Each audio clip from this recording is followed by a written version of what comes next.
Hi friends, నేను మీ నరసింహ. తెలుగు పల్లవి ఛానల్కి స్వాగతం. ఫ్రెండ్స్, ఈరోజు మనం చెప్పుకోబోయే కథ విచిత్ర రత్న సింహాసనం.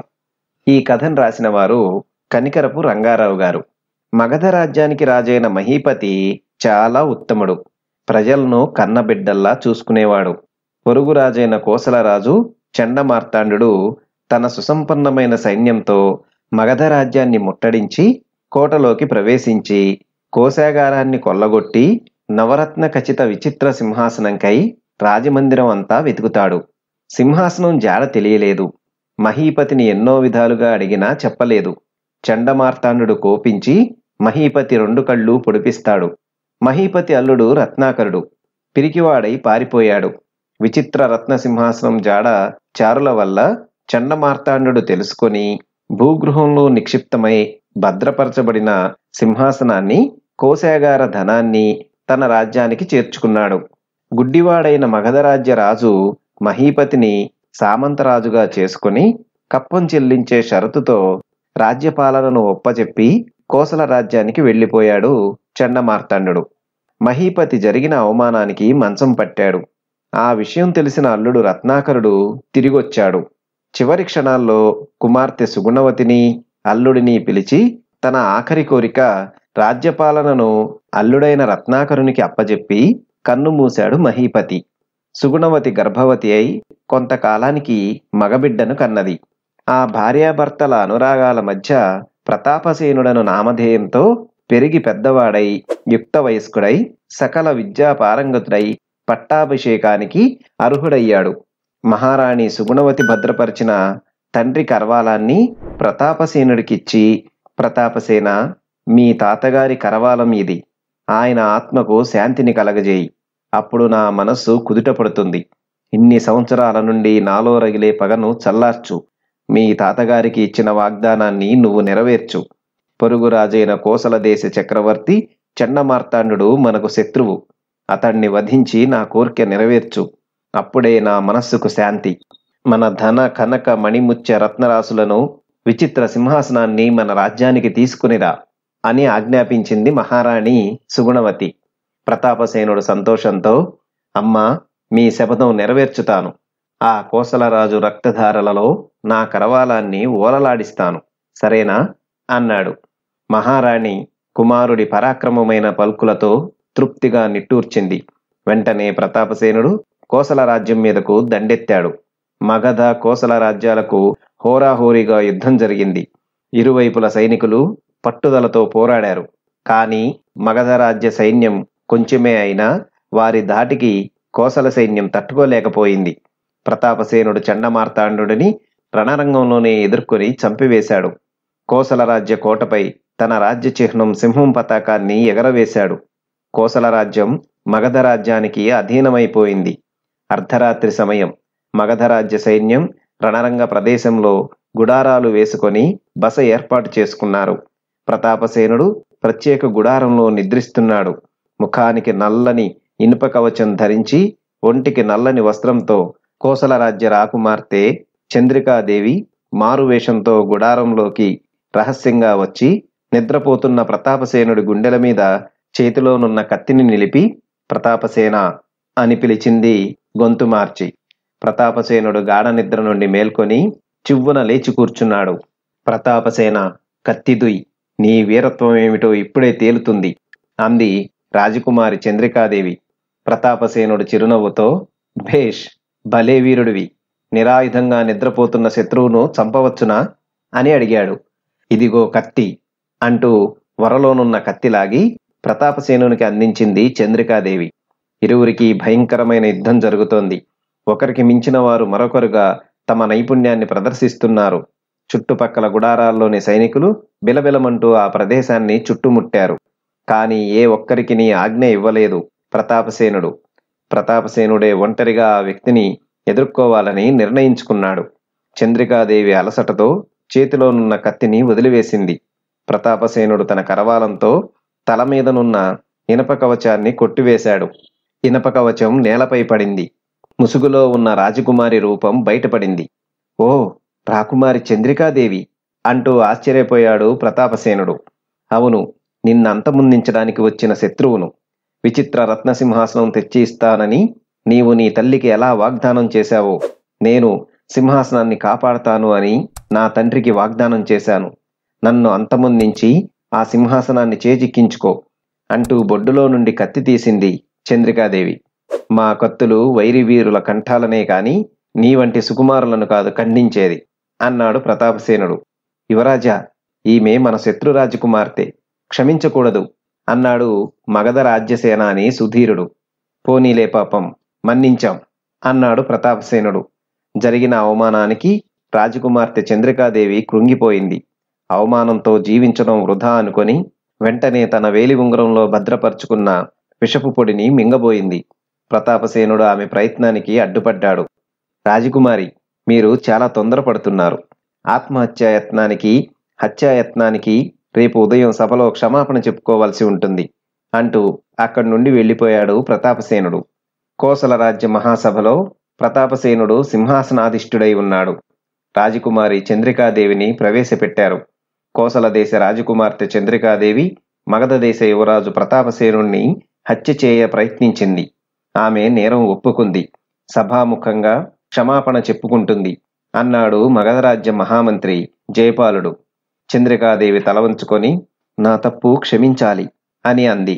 మంత్రి జయపాలుడు ఆమె మొదట ప్రతాపసేనుణ్ణి హత్య చేయ ప్రయత్నించింది. నేరం నిరూపించబడ్డది.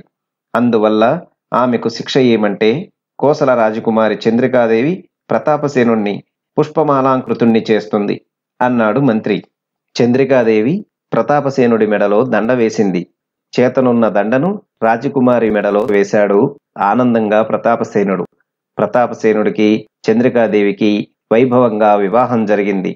రాజ్యంలోని ధనరాశులు, విచిత్ర చిత్ర సింహాసనంతో సహా ప్రతాపుడు తన మగధ రాజ్యం చేరిపోయాడు. విజయుడై విజయలక్ష్మితో తిరిగి వచ్చిన కుమారుణ్ణి చూసి తల్లి మురిసిపోయింది. కోడలు చంద్రికాదేవిని ఆప్యాయంగా కౌగిలించుకుంది. ప్రతాపసేనుణ్ణి మగధ రాజ్యానికి పట్టాభిషిక్తుణ్ణి చేయాలని నిర్ణయించింది మహారాణి సుగుణవతి. ప్రతాపసేనుడి పట్టాభిషేకం ఒక శుభదినాన వైభవంగా జరిగింది. మగధ కోసల దేశాలు కలిసిపోయాయి. ప్రతాపసేనుడు రాజ్యపాలన చేపట్టాడు. విచిత్ర రత్నసింహాసనంలో ఇమిడి ఉన్న రహస్యం ఛేదించడమే ప్రథమ కార్యక్రమంగా నిర్ణయించాడు ప్రతాపసేనుడు. అదే విషయాన్ని దేశ దేశాలకు దండోరా వేయించాడు. అన్ని దేశాల మహారాజ రాజపుత్రులకు, ప్రజలకు, మేధావులకు అందరికీ విచిత్ర రత్న సింహాసనంలోని రహస్యం ఛేదించి సాధించి వశం చేసుకునే హక్కు కలగజేశాడు. అందరూ మగధ రాజ్యం సభకు వచ్చి చేరారు. విచిత్ర రత్న సింహాసనంలో ఇమిడి ఉన్న రహస్యం ఛేదించి సింహాసనాన్ని కైవసం చేసుకునే ప్రజ్ఞా ప్రాభవం కలవారు వచ్చి పరీక్షించాలి అని రాజగురువు సుదర్శన శాస్త్రులు సభాముఖంగా ప్రకటించాడు. ఎంతో మంది మేధావులు విచిత్ర రత్న సింహాసనాన్ని పరీక్షించి రహస్యం ఛేదించడం అనూహ్యమని తలంచి ఊరకుండిపోయారు. ప్రతాపసేనుడు విచిత్ర రత్న సింహాసనాన్ని ఒక పర్యాయం పరీక్షించేందుకు వచ్చాడు. సింహాసనం దగ్గరకు వచ్చి నకసిక పర్యంతం క్షుణ్ణంగా చూశాడు. విచిత్ర రత్న సింహాసనం అంతా మణిమయ రత్న కాంతులతో దేదీప్యమానంగా మెరిసిపోతుంది. ఆసనం ముందు భాగాన ఇరువైపులా బంగారంతో చేయబడి విలువైన రత్నములతో పొదగబడి 2 సింహం తలలు భయంకరంగా నోళ్లు తెరిచి చూస్తున్నాయి. ఆసనం పైభాగాన పెద్ద సువర్ణ చక్రం విలువైన మణులతో పొదగబడి ఉంది. సువర్ణ చక్రం కిరువైపులా 2 నల్లత్రాసు ప్రతిమలు భయంకరంగా నోళ్లు తెరుచుకొని తెల్లని కూరలతో సువర్ణ చక్రాన్ని మింగాలనే కోరికతో ఉన్నట్లు భ్రమింపజేస్తూ ఉన్నాయి. ఆ ఆసనం పైన పంచలోహములతో చేయబడ్డ గరుత్మంతుని విగ్రహం విలువైన వజ్ర వైఢూర్యాలతో పొదగబడి ఉంది. పక్షి కళ్ళలో నుండి మణులు కాంతులు వెదజల్లుతున్నాయి. ఆ ప్రదేశమంతా వింత వెలుగుతో నిండిపోయి ఉంది. పక్షి 2 కాళ్లకు చుట్టుకొని ఉన్న నల్లత్రాచులు సువర్ణ చక్రం కిరువైపులా వేలాడుతున్నాయి. సువర్ణ చక్రాన్ని మింగాలనే కోరిక ఆ సర్పాల కళ్ళలో ప్రస్ఫుటంగా కానవస్తుంది. సింహాసనమంతా చిత్ర విచిత్రాలతో కూడి ఉంది అని నిర్ణయించుకున్నాడు ప్రతాపసేనుడు. వెంటనే ఆసనం పైభాగాన కనిపిస్తున్న పెద్ద సువర్ణ చక్రంపై తన ఎడమ చేయి వేసి గట్టిగా తిప్పాడు. ఆసనం ఉపరితలాన ఉన్న గరుత్మంతుని విగ్రహం విరిగి కిందకు పడిపోయింది. నేలపై పడ్డ గరుత్మంతుని ప్రతిమ జీవంతో ఉన్న ప్రాణిలా రెక్కలు టపటపలాడిస్తూ ఆగిపోయింది. ఆలసించకుండా వెంటనే ప్రతాపసేనుడు సువర్ణ చక్రం కిరువైపులా ఉన్న నాగసర్పాల ప్రతిమలను 2 చేతుల్లోకి తీసుకొని నేలపైకి విసిరాడు. నేలపై పాకుతూ ఆ 2 నాగసర్పాలు గరుత్మంతుని ప్రతిమ దగ్గరగా చేరి ఆగిపోయాయి. సువర్ణ చక్రంలో చలనం ఏర్పడి అతి వేగంగా తిరిగి సింహాసనం నుండి వేరై నేలపై దొర్లుకుంటూ గరుత్మంతుని నాగసర్పముల ప్రతిమలకు ఛత్రంలా నిలిచిపోయింది. సువర్ణ చక్రం విడివడిన స్థానంలో ఒక వింత మణి కాంతులను వెదజల్లుతూ నిక్షిప్తమై ఉంది. ప్రతాపసేనుడు భక్తిపూర్వకంగా ఆ మణికి చేతులు జోడించి నమస్కరించాడు. ఆ మణి తన చేతుల్లోకి ఎగిరొచ్చింది. దానిని రాజగురువు సుదర్శన శాస్త్రికిచ్చాడు. రాజగురువు ఆ వింతమణిని పరీక్షించాడు. చిరునవ్వుతో, సభాసదులారా, ఇది దివ్య మహిమ గల దత్తాత్రేయమణి. ఈ మణిని పొందినవారు తన చేతుల మీదుగా రోగపీడితులైన రోగగ్రస్తులకు స్పర్శింపచేసిన ఎడల వారు త్రుటిలో సంపూర్ణ ఆరోగ్యం పొందగలరు అంటూ సభాముఖంగా తెలియజేశాడు. సభ అంతా జయ జయ ధ్వానాలతో నిండిపోయింది. ప్రతాపసేనుడు రాజగురువుకు నమస్కరించి విచిత్ర రత్న సింహాసనం దగ్గరకు వచ్చాడు. సింహాసనం ముందు భాగాన ఆసనం కిరువైపులా ఉన్న 2 సింహాల తలల ప్రతిమలను పరికించి చూసి వెంటనే సింహాసనంలో ఆసీనుడయ్యాడు. కుడివైపునున్న సింహం తలను గట్టిగా పట్టి పైకి లేపాడు. కిర్రు కిర్రుమని శబ్దం చేస్తూ సింహం తల పైకి లేచింది. త్రుటిలో సింహాసనం ఆకాశ మార్గాన పయనించసాగింది. ప్రతాపసేనుడు ధైర్యంగా సింహాసనంలో కూర్చొని కొంతసేపు ఆకాశంలో తిరిగాడు. సింహాసనంలో రాజ్యం అంతా తిరిగి రాజధానికి చేరాడు. ప్రజా సమూహమంతా ప్రతాపసేనుడి రాకకై ఎదురుచూస్తోంది. ప్రతాపసేనుడు ఎడమవైపునున్న సింహం తలను గట్టిగా పట్టి కిందికి నొక్కాడు. కిర్రు కిర్రుమని శబ్దం చేస్తూ సింహం తల కిందకు వంగిపోయింది. ఆకాశంలో పయనిస్తున్న సింహాసనం కిందకు దిగి యథాస్థానం చేరుకుంది. సభ అంతా ప్రతాపసేనుడికి జై, ప్రతాపసేనుడికి జై అని నినాదాలతో నిండిపోయింది. విచిత్ర రత్న సింహాసనం ప్రతాపసేనుడి కైవసం అయింది. నాటితో సభ ముగిసింది.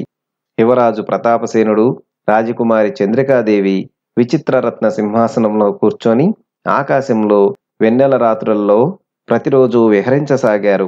ప్రతాపసేనుడి పరిపాలనకు ధీటుగా దత్తాత్రేయమణి మరియు విచిత్ర రత్న సింహాసనం మగధరాజ్య ప్రతిభను ఇనుమడింపజేస్తూ గర్వకారణంగా నిలిచిపోయాయి.